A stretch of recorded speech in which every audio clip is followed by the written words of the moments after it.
El tema que quiero tratar hoy lo he puesto como título El eterno plan de redención. Y lo que quería hacer es hacer algo distinto de lo que normalmente hago. Normalmente cuando en la iglesia predicamos pues un pasaje de la Escritura, intentamos exponer un solo pasaje. Si bien es verdad que a lo mejor pasamos a otros sitios de la Biblia, pues también es verdad que muchas veces pues nos quedamos siempre centrados en un solo pasaje. Pero hoy lo que quiero hacer es empezar en un sitio, pero de ahí extenderme por todas las escrituras para comprender mejor el tema de la redención de Dios. Así que vamos a entrar en el tema y quiero empezar con este texto de 1 de Pedro 1, del 18 al 20. Dice así la palabra del Señor: sabiendo que fuisteis rescatados de vuestra vana manera de vivir, la cual recibisteis de vuestros padres, no con cosas corruptibles, como oro o plata, sino con la sangre preciosa de Cristo, como de un cordero sin mancha y sin contaminación, ya destinado desde antes de la fundación del mundo, pero manifestado en los postreros tiempos por amor de vosotros. Este pasaje es un pasaje que nos abre el tema de la redención. Esa redención que aquí se describe como antes de la fundación del mundo. O sea, nos está diciendo que antes de incluso crear a Adán, Dios ya tenía un plan ya en su mente, ya destinado para poder redimir a esa humanidad que todavía no había creado. O sea, tenemos aquí algo que realmente va más allá de nuestra capacidad de comprender. Este pensamiento que Dios incluso ya preveía el pecado humano, habiendo creado al hombre con esa capacidad incluso de rechazar a su creador. Así que entremos en ese tema y he puesto este gráfico para intentar recoger ese pensamiento. No fuimos redentados con oro, más bien fuimos redentados por la obra de Cristo, esa obra que es incluso más valiosa que cualquier precio que se podría pagar. Pero para comenzar ese tema tenemos que volver atrás al principio y poner el trasfondo que lo pone en la Biblia. En la Biblia vemos que Dios empieza creando al ser humano a su imagen y semejanza. Y el capítulo 1 y 2 de Génesis desarrolla ese tema para que veamos al ser humano creado y en perfecta comunión con su Creador. Pero en el capítulo 3 tenemos una historia que empieza a girar, a cambiar esta dirección. Conocemos bien la historia. Dios había dado al hombre y a la mujer ese mandato, que no comieran del árbol que estaba en medio del huerto, ese árbol del conocimiento del bien y del mal. Y sabemos cómo la serpiente, realmente Satanás, entró en el huerto con el fin de intentar atentar contra la creación de Dios, ya que no podía atentar directamente contra Dios, intenta atentar contra la creación de Dios. Y por lo tanto llega con la tentación a Eva. Al final su tentación es sutil. Dice a Eva que si come del árbol llegará a ser como Dios. Tendrá un conocimiento como el conocimiento de Dios. Y su ataque es ese pensamiento que Dios es malo. Dios quería retener algo bueno del hombre y de la mujer.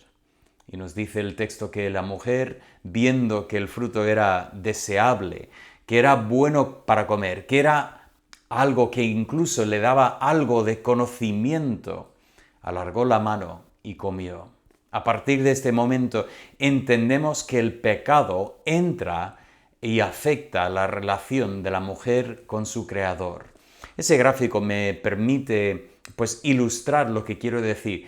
Desde el momento de la creación del Adán y Eva, lo que tenemos es una perfecta comunión entre las tres partes, los tres personajes que existían en este mundo.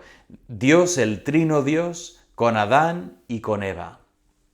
Pero en el momento que Eva come del fruto prohibido, el pecado rompe esta relación con la mujer. Efectivamente, como Dios había dicho, en el día que comes de él, ciertamente morirás. Y en ese momento muere espiritualmente la mujer, pierde su relación con Dios.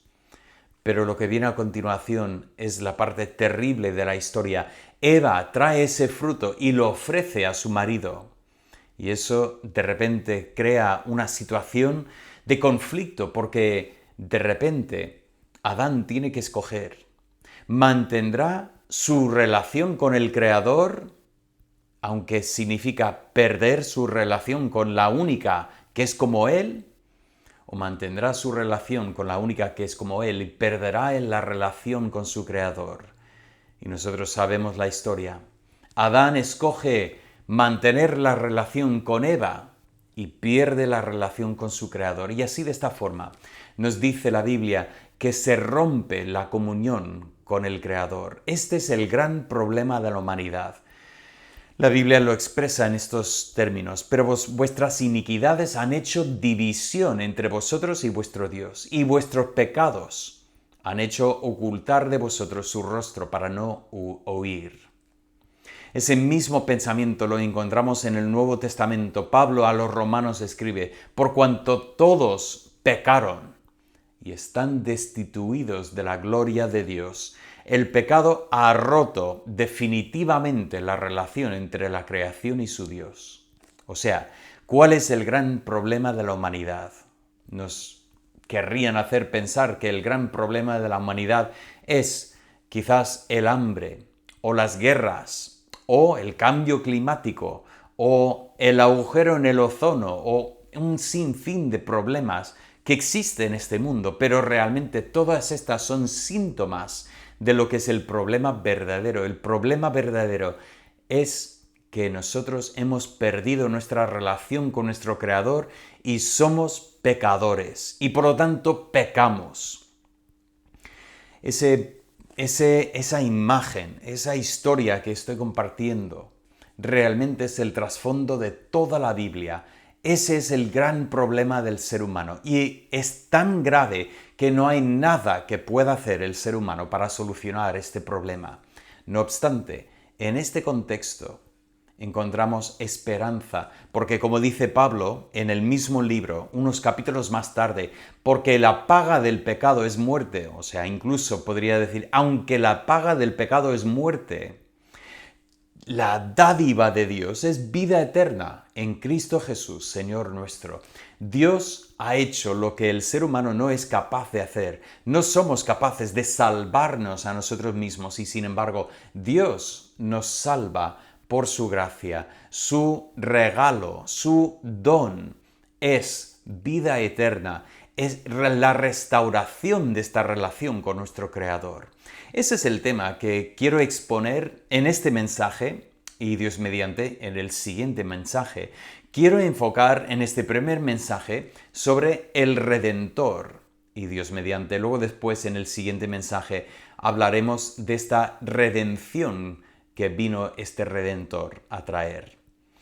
Para entrar, quiero empezar primeramente con los dos enfoques del Redentor. Si recordáis lo que hemos visto, Satanás entró para tentar al ser humano. Y así de esta forma nos dice la Biblia, cuando Adán pecó deliberadamente contra su Creador, el pecado entró en el mundo y la muerte entró juntamente con el pecado. Entonces, ¿cuáles son los dos enfoques del Redentor? Pues el primero es en derrotar a Satanás. Satanás, que quiso atentar contra Dios por medio del pecado humano. Y primeramente este Redentor viene para juzgar este tentador, este malvado enemigo de Dios. Vemos esto en el mismo Génesis 3. Justo después del pecado, Dios viene para hablar con su creación. Y cuando se expone el tema del pecado, Dios empieza a hablar de las consecuencias del pecado. ¿Y qué es lo que dice? Hablando con la serpiente en primer lugar, dice: y pondré enemistad entre ti y la mujer, entre tu simiente y la simiente suya. Aquí encontramos este odio que tiene Satanás de lo que es la mujer. ¿Por qué? ¿Por qué tiene esa enemistad entre él y la mujer? Pues esta enemistad viene a raíz de que por medio de la mujer vendrá el que traerá el fin de Satanás. entendemos que esta promesa mira hacia adelante a otra mujer, una jovencita de Jerusalén. No era perfecta, de Jerusalén, no de Israel. Una jovencita que no era perfecta, pero una chica entregada a la voluntad de Dios. Ella concibió por el Espíritu Santo y ella dispuesta se puso en manos de Dios para ser usado por Dios, para traer este mundo a la simiente suya. Este Redentor que vendría. ¿Y qué es lo que viene para hacer? Nos dice que ahora no estamos hablando de la mujer, estamos hablando de la simiente de suya. O sea, estamos hablando de Cristo, de Jesús. Este te herirá en la cabeza. Viene para herir la cabeza de Satanás. Y aunque Satanás sí que intentaba herir, solo logra herir el calcañar del Mesías. Esa promesa que tenemos desde las primeras páginas de la Biblia de que viene un Redentor que va a hacer juicio final a la serpiente, a Satanás. Ese mismo pensamiento aprovecha Pablo en su carta a los Romanos con estas palabras: y el Dios de paz aplastará en breve a Satanás bajo vuestros pies. Esa promesa de que esa serpiente con la cabeza herida será un día aplastada bajo nuestros pies. Habrá un juicio definitivo y la Biblia dice claramente que Satanás terminará en el infierno, en el lago de fuego, para siempre, para jamás volver a tentar al ser humano.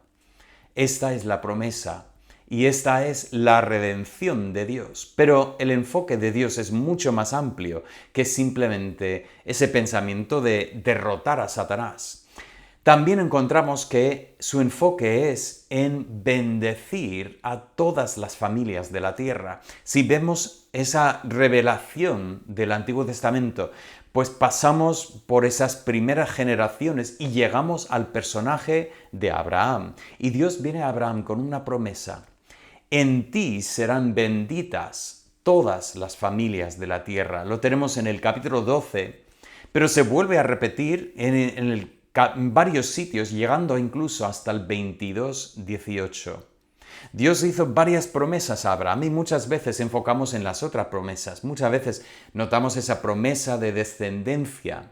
Cuando no tenía ningún hijo, Dios le prometió que iba a convertirle en una gran nación. Y no solamente iba a ser una nación, sino que esa nación iba a heredar la tierra donde moraba Abraham en estos momentos.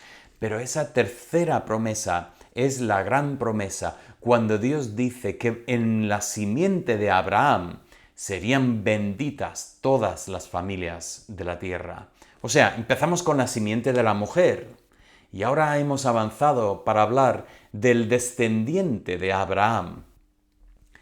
Ese pensamiento se expresa claramente en el Nuevo Testamento, en la carta a los Gálatas. Pablo dice claramente que esa promesa de la simiente no hablaba de muchas personas, sino que hablaba de uno solo. Y como nos dice en el 3:16, esa simiente es Cristo. Tenemos ese primer pensamiento de que Dios quiere derrotar a Satanás y Dios quiere ser de bendición para todas las familias. Dios quiere borrar la maldición del pecado. Pero avancemos en el pensamiento y hablemos del carácter del Redentor. ¿Qué sabemos del carácter del Redentor? Pues conforme Dios sigue desvelando este plan a lo largo de la historia, llegamos al personaje de Moisés, un gran líder para el pueblo. Y sin embargo, Dios promete a Moisés que vendrá otro como él. Le dice un profeta como Moisés. Eso lo encontramos en Deuteronomio 18, versículo 15. Dios promete: profeta en medio de ti, de tus hermanos, como yo. Aquí Moisés narra al pueblo lo que Dios le había prometido. Te levantará Jehová tu Dios, y a él oiréis. Esa es una pieza clave en la predicación de los apóstoles. En el libro de los Hechos vemos en el capítulo 3, en el capítulo 7, que Dios o Pedro predicando, vuelve a esta promesa de Dios para hablar del Mesías, este Redentor que vendrá, que será un profeta como Moisés. Ese pensamiento también lo encontramos así explicado en Juan 1:18. ¿Veis qué es un profeta exactamente? Cuando nosotros pensamos en un profeta, muchas veces pensamos en una persona que predice lo que va a pasar en el futuro. Pero en la Biblia muchas veces lo que tenemos que entender es que el profeta es uno que habla en nombre de otro, en nombre de Dios. Por lo tanto, puede anunciar un mensaje futuro, pero también es verdad que puede anunciar un mensaje presente. Por eso el Nuevo Testamento habla del don de profetas y no hemos de entender sencillamente una capacidad para predecir lo que va a pasar en el futuro, sino realmente uno que anuncia lo que es el mensaje de Dios para su pueblo. Y vemos en Juan 1:18 que dice: a Dios nadie le vio jamás, pero el unigénito Hijo, el que está en el seno del Padre, Él le ha dado a conocer.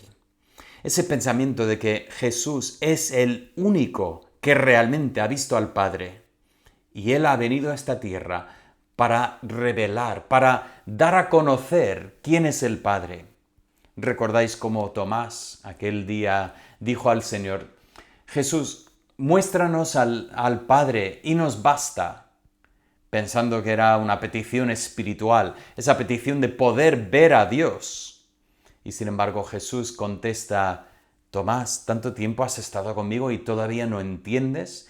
El que me ha visto a mí, ha visto al Padre.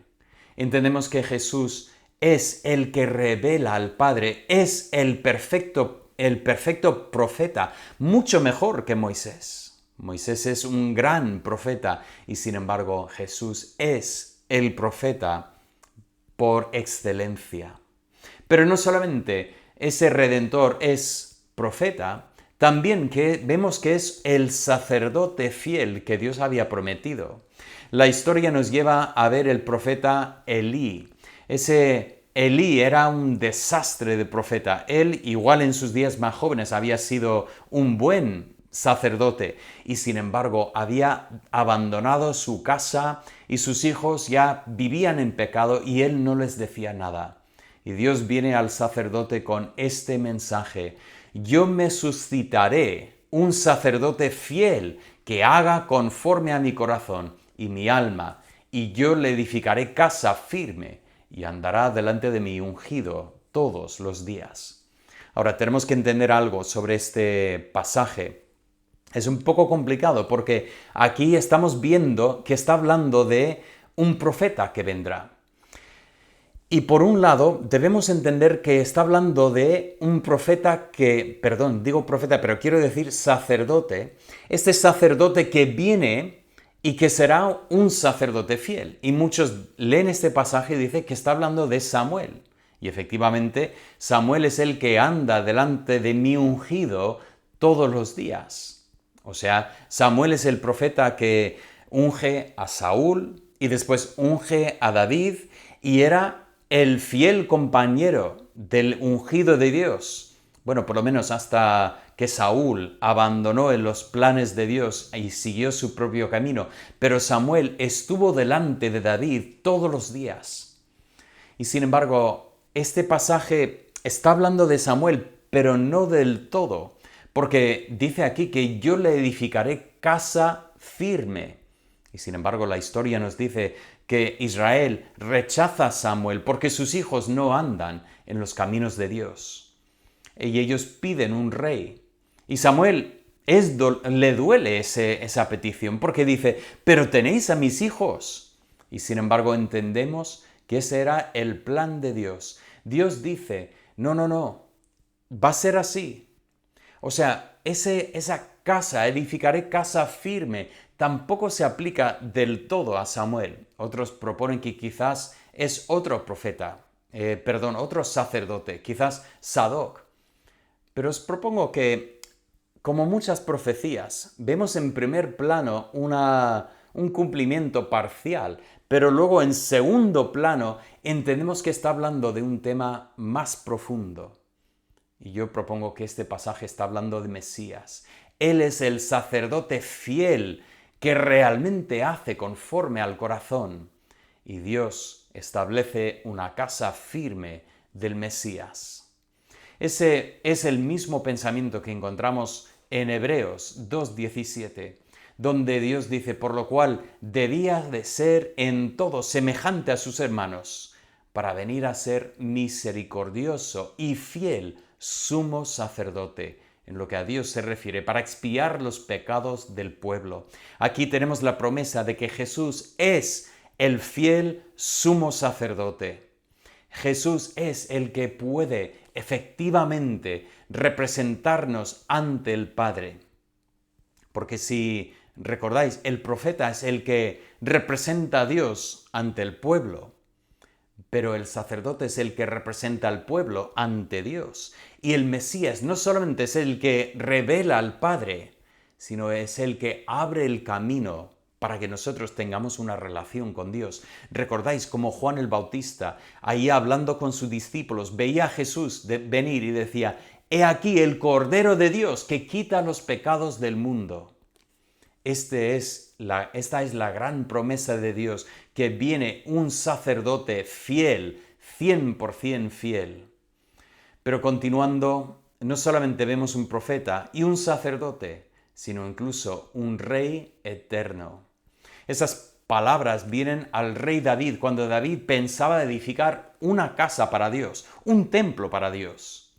Y Dios dice, yo no pedí una casa, más bien yo te voy a hacer una casa. Y Dios extiende esta promesa y dice que tendrás un hijo y este hijo va a ser especial. Yo le seré por padre y él me será por hijo. No quitaré de él mi misericordia, como la quité de aquel que fue antes de ti.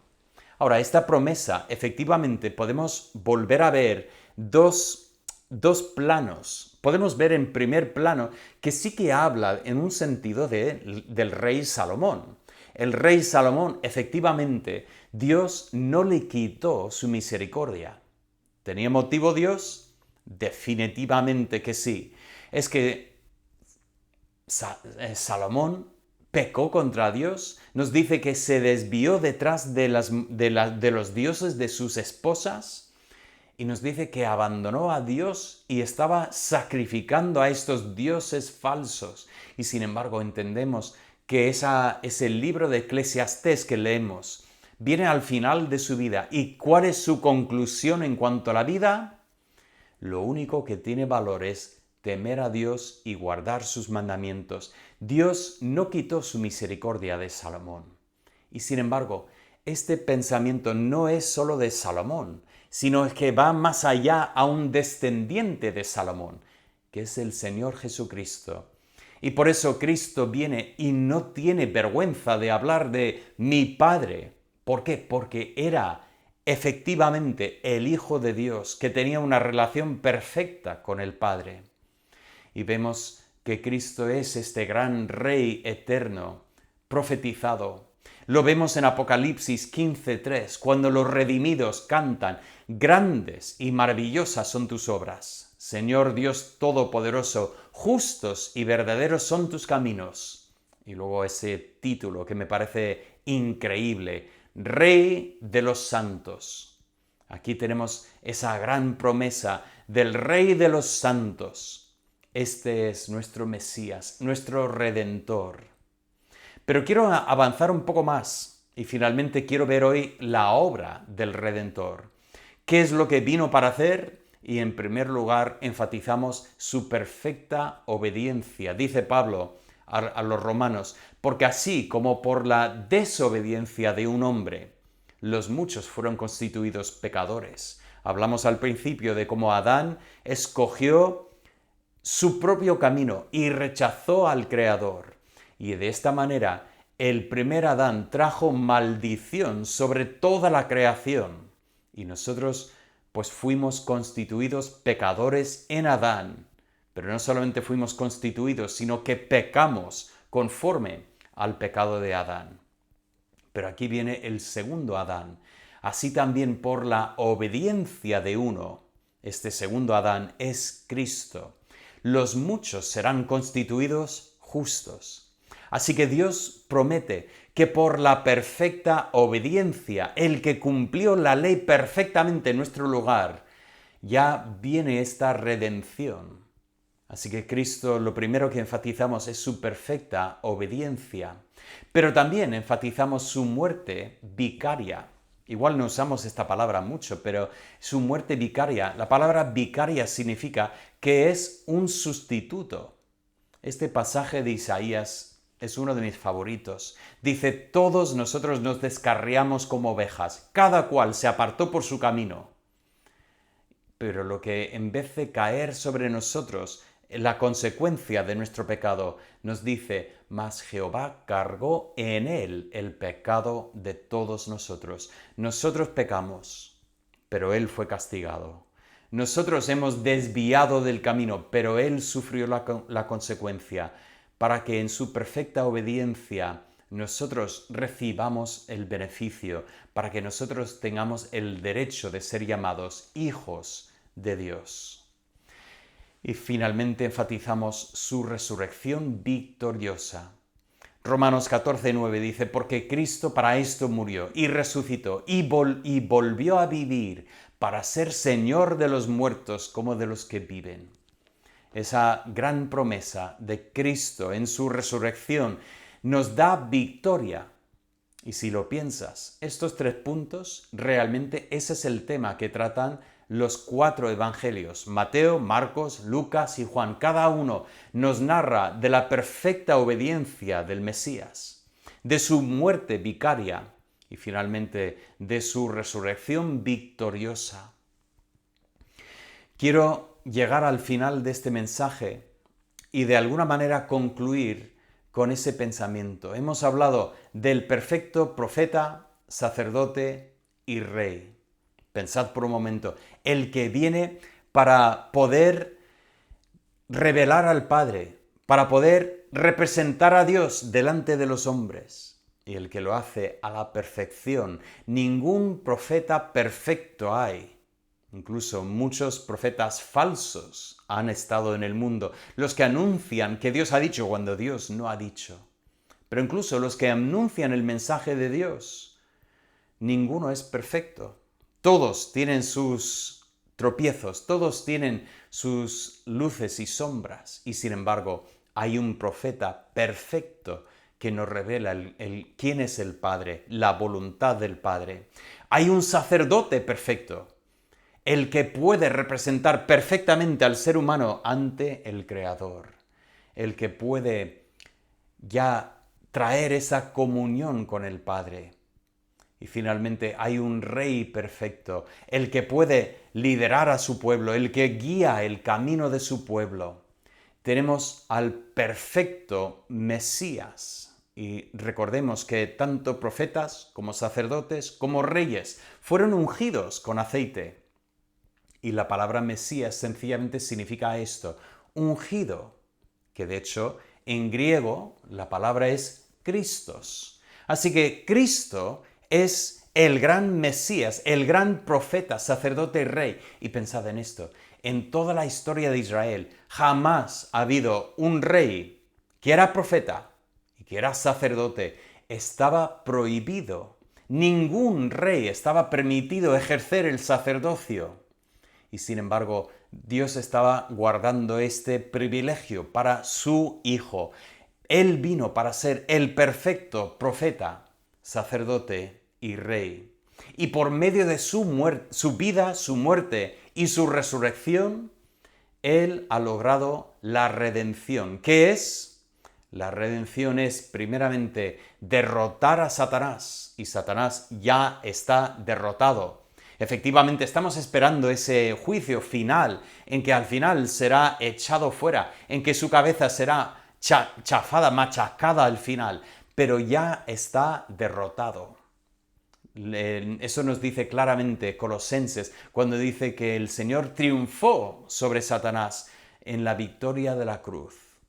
Pero no solamente vino para derrotar, sino que vino también para salvar, para cambiar nuestras vidas. Ahora, si pensáis en lo que estáis viendo ahí en pantalla, veréis que allí no hemos hecho nada. Todo está en las manos de Dios. Dios es el que manda, el profeta, sacerdote y rey, y Él es el que vive y muere y resucita para derrotar y para salvar. ¿Y nosotros qué hemos hecho? Pues lo que la Biblia dice, que lo único que tenemos que hacer nosotros es confiar en lo que Él ha hecho, ejercer nuestra fe en Él. Nos dice que es lo único que Dios quiere para nosotros. Este mensaje lo predico porque es tan importante este tema. Igual estás escuchando este mensaje y nunca has llegado a realmente comprender quién es el Redentor y lo que vino para hacer. Igual nunca has entendido la gravedad de tu pecado y has pensado que estabas pues más o menos bien. No era tan grave porque después de todo hay otros que pues son peores. Y sin embargo el mensaje del Evangelio es que es grave nuestro problema, es sumamente grave. Pero el mensaje del Evangelio es que Dios ha hecho algo al respecto, ha enviado a su Hijo y nosotros lo que tenemos que hacer es dejar de intentar impresionar a Dios con nuestras buenas obras y llegar a confiar completamente en Cristo. Si nunca has hecho esto, te animo a confiar en Él hoy, a poner tu fe en Cristo. Si no comprendes, me puedes escribir un mensaje y con mucho gusto intentaré explicar más claramente lo que significa este mensaje del Evangelio, esas buenas noticias de Dios. Pero quizás estás escuchando este mensaje y has confiado en Cristo. Si es así, quiero hacer otra pregunta. Tenemos al gran profeta, sacerdote y rey como nuestro Redentor. Y pregunto, ¿qué tal andas con este profeta, sacerdote y rey? ¿Qué tal andas sobre todo con dejar que Él siga mostrándote el Padre, siga representándote ante el Padre y siga reinando sobre tu vida? Tenemos un error muy grande y es que nosotros fácilmente llegamos al momento que empezamos a intentar quitarle del trono de nuestra vida. Tenemos que tener mucho cuidado y dejar que este gran Redentor efectivamente reine en nuestras vidas y así que Dios sea glorificado en nosotros. Ese gran tema de la redención es un tema que nosotros todos debemos guardar en el corazón y disfrutar y celebrar. Oremos. Padre Santo, te doy gracias por nuestra redención en Cristo. Entendemos que no merecemos para nada esa redención. Y sin embargo, en tu misericordia nos has redimido, no por un precio, sino que libremente nos ofreces esta redención con lo más precioso que hay en este mundo, con la sangre de tu Hijo. Pido, Padre, que nos sigas moldeando. Padre, ayúdanos a someternos a ese profeta, sacerdote y rey, para que Él reine en nuestras vidas. Y así que tú recibas toda la gloria. En el nombre de Cristo lo pido. Amén.